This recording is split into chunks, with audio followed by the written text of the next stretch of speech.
dividend that comes from that for Turkey?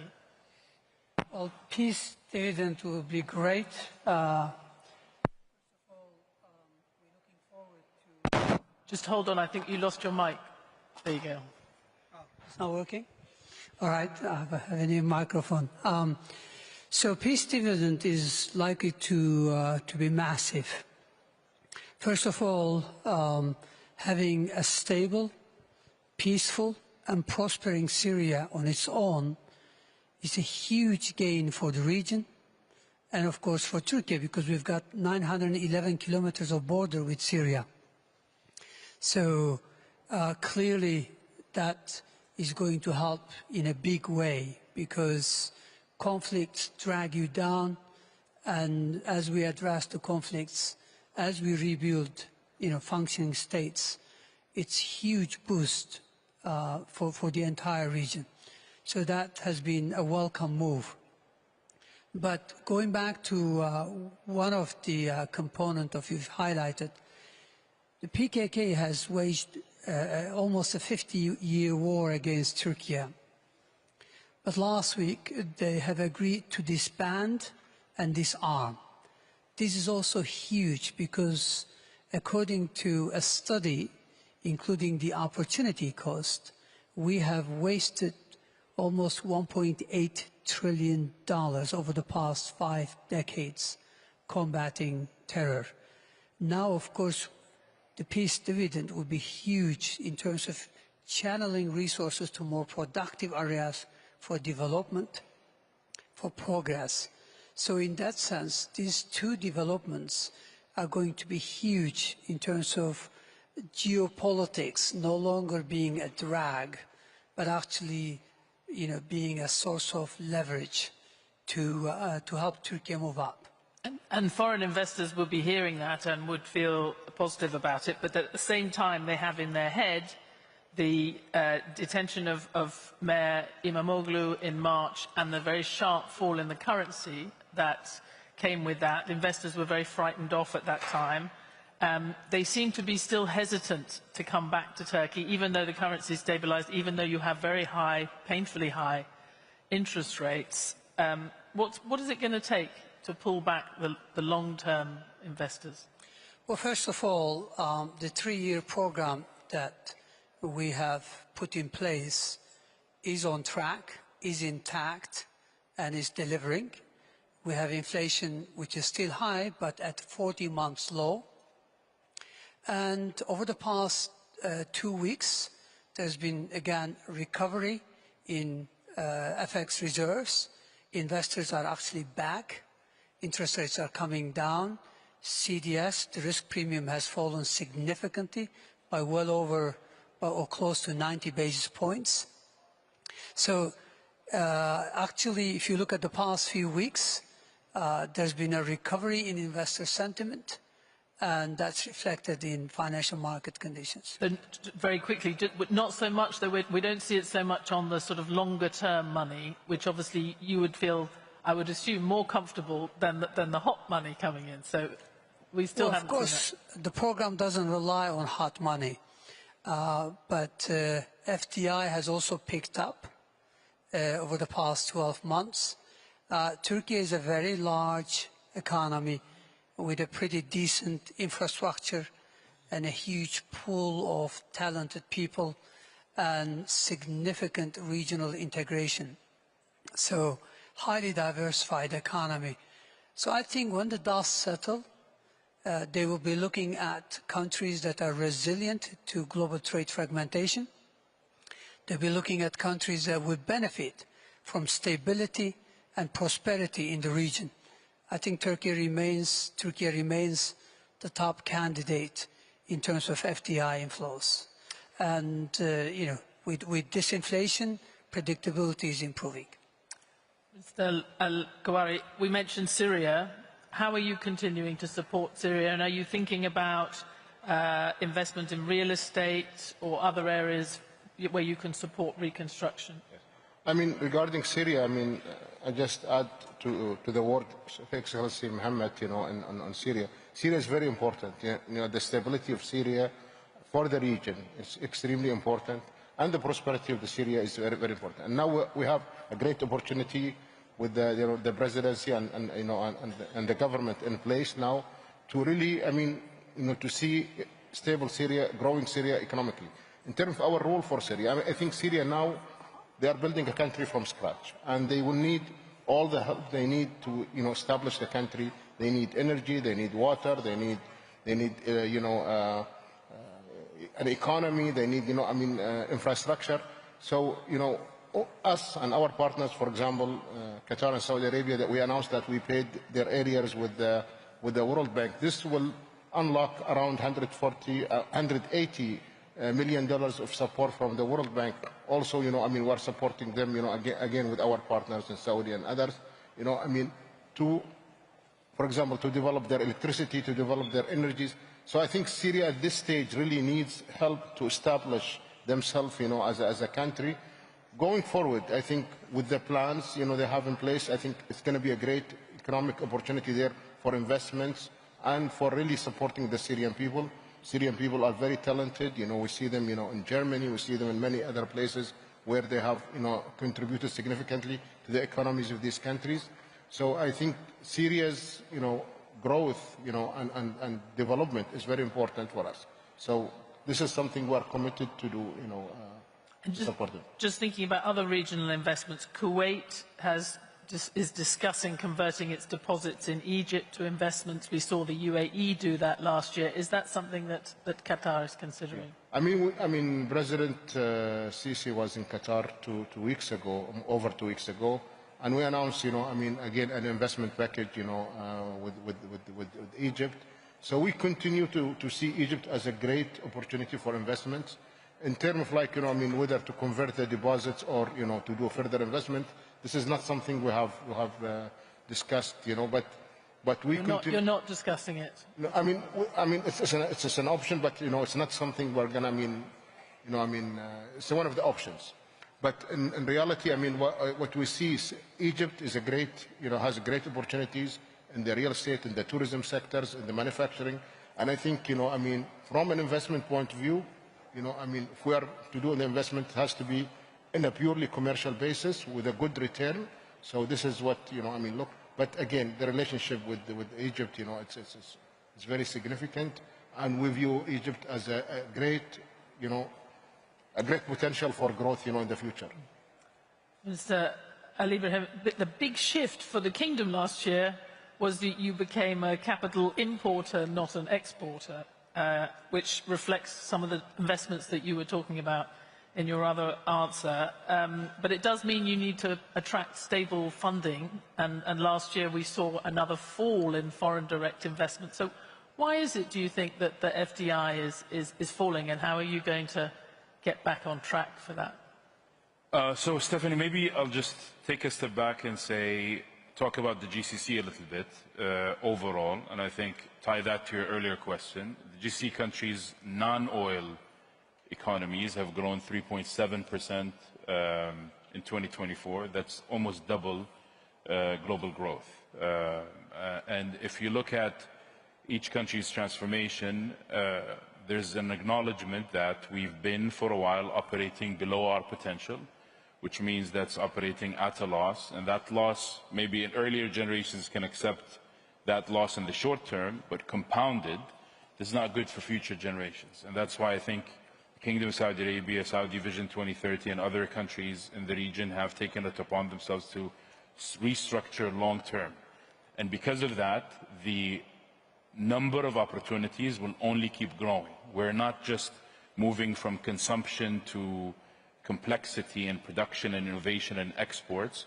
We're also attracting capital that will help us do that because of the opportunity, and attracting talent at the same time. If you look at what's happening globally, let's say what's happening with US trade policy and its impact, we believe that this is ultimately going to lead to two things. One, we've always talked about what the new form of globalization will look like. Today that answer has been brought forward. Now we can actually start shaping what the world will look like in terms of trade.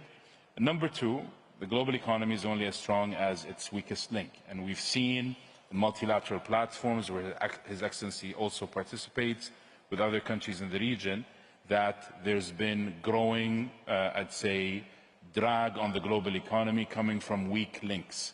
I think the response to these policies will only create stronger global players, stronger global economies from emerging to Europe to whatnot. If you look at things such as the Corporate Sustainability Due Diligence Directive that the EU announced, and how that was a little bit revised recently because of the impact that would have had on the European economy.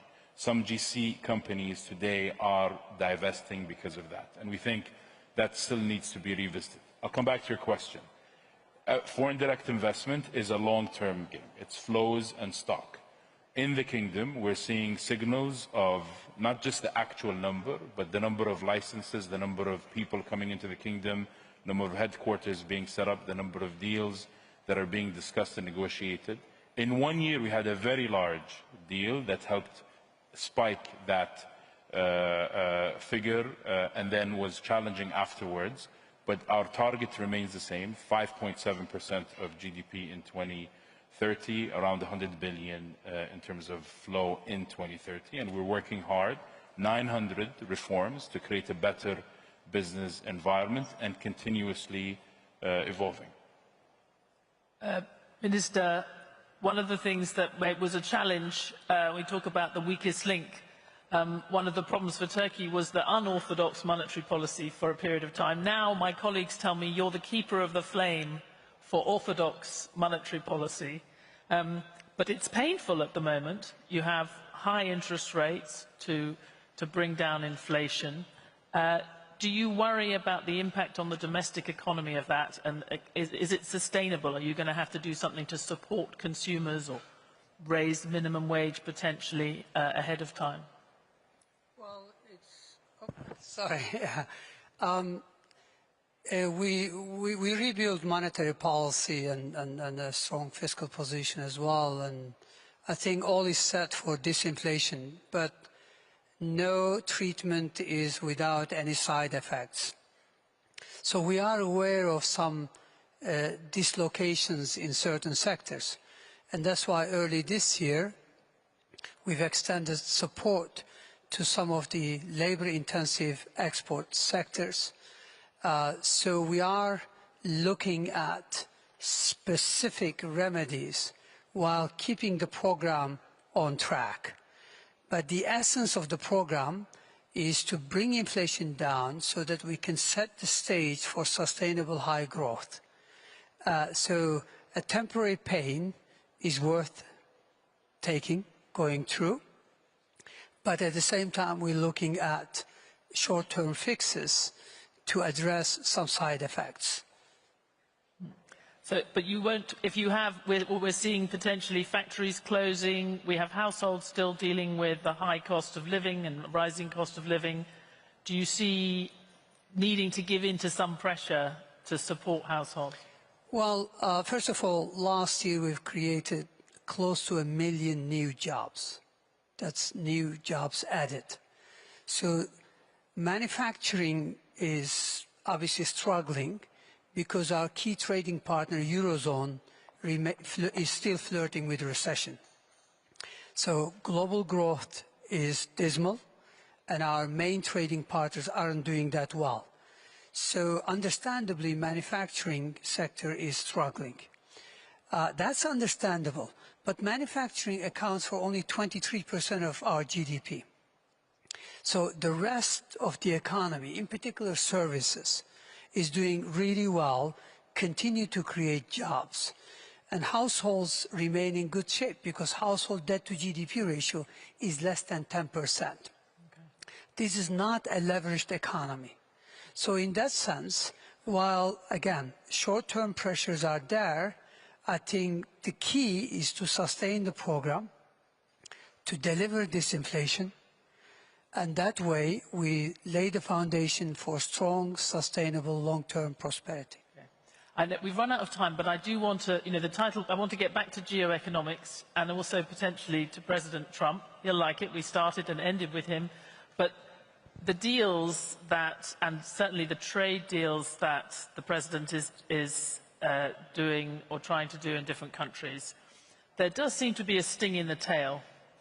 You do the transaction, you give good value, and you announce a big number, but he is quite committed to making countries help him take China out of global supply chains.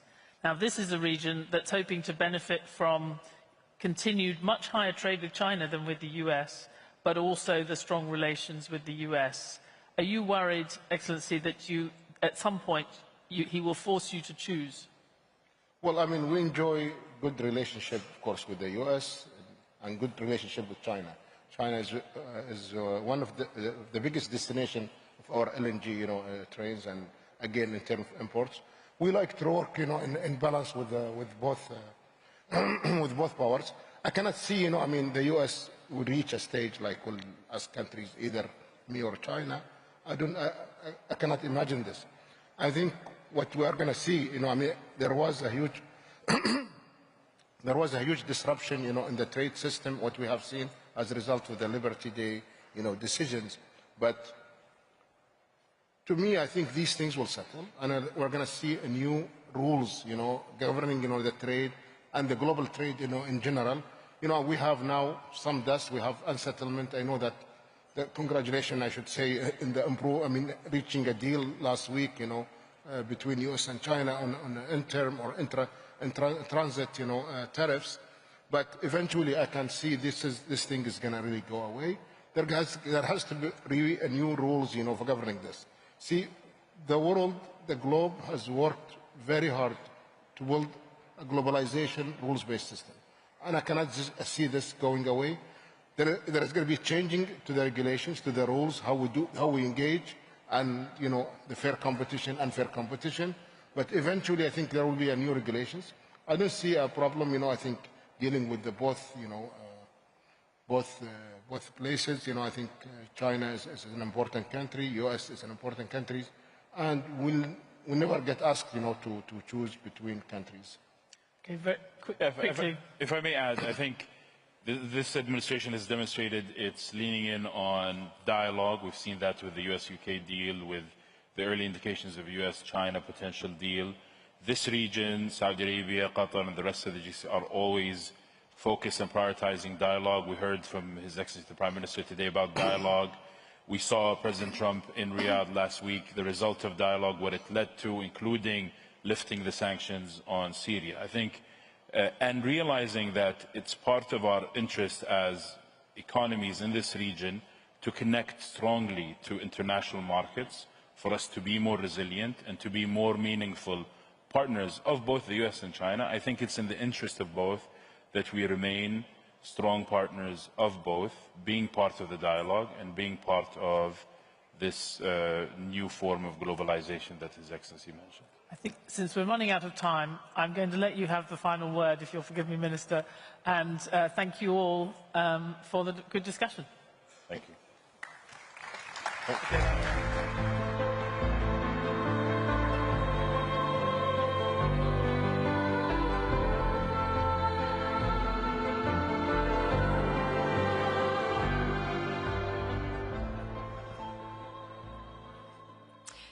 Well, we were deeply and are deeply honored by the presence of His Highness the Emir of the State of Qatar for joining us today. Thank you to Stephanie and her esteemed panelists for that insightful session.